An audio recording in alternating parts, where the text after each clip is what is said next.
So 2022, wow, it didn't end up the way it started. It did not unfold the way we expected it to unfold. As we get started, tell us some key facts about what happened in 2022, and then let's you and I bounce them around and discuss them for the benefit of the listeners. Yeah, definitely. I think we last spoke probably, middle of the year last year, and we mentioned this. Real estate closings were finally starting to slow down quite a bit, and we were pretty much flatlining.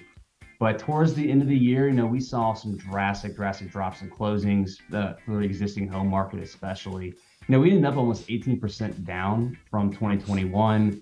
We've been tracking this data since the late 90s. That's the highest year-over-year drop we've ever seen. This was a bigger drop than even during the recession. That is very true. A big change, though, and it was very close. I mean, if you look back at 2007, we had a 17% drop, so we're just over that. Okay. Big change, though, is you look at the resale prices back then. We were capitulating. We were going straight down, and there was no slowing it. 16% drops year over year.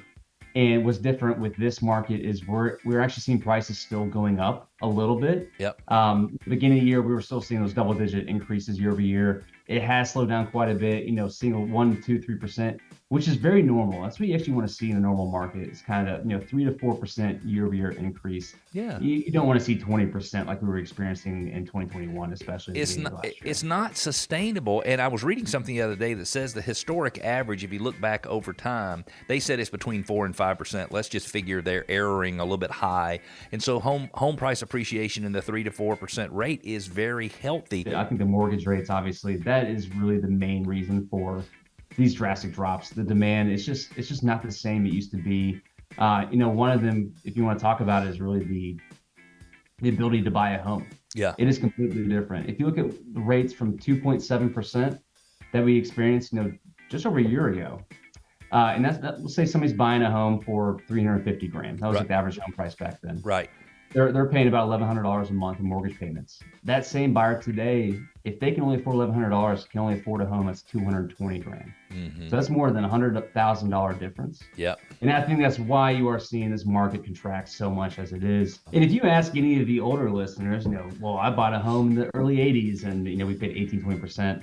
If you actually look at the average mortgage rate over the last, I think it was like 50 years, we're actually still below it. Yeah. So what is the average? I keep trying to find that number. I thought it was around 6%, but I haven't been able to find a confirmation of that. Yeah, so it's actually a graph that we keep up with quite a bit. And if you look at the last 50 years, we always show this because people are thinking, especially today with rates, shooting up to 6.5%, the average is actually 7.75%.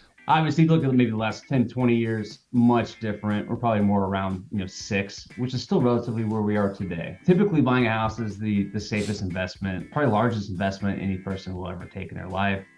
We're getting to more of that normal range of the 3 to 5% year over year appreciation, which is very normal. If you could look back on it, if you buy a house today, it should be appreciating on average at that rate. Today, we're probably going to see home prices remain relatively flat all of next year. Yep. But you will see rates go down. So even if you buy a home today with a higher rate, you can always refinance next year as well. So there's always the ability to change your financial situation on buying a house. I do have people who come to me quite often saying, hey, is the real estate market going to crash? And my answer is no. I would love to give you an opportunity to answer that same question. Is the real estate market going to crash? I don't think we'll see a crash like that ever in our lifetime again. I really hope that happens, obviously. But this is a natural slowdown, a softening, something that had to happen. You can't have prices go up 20%. So that's why we're seeing prices. They're still actually going up.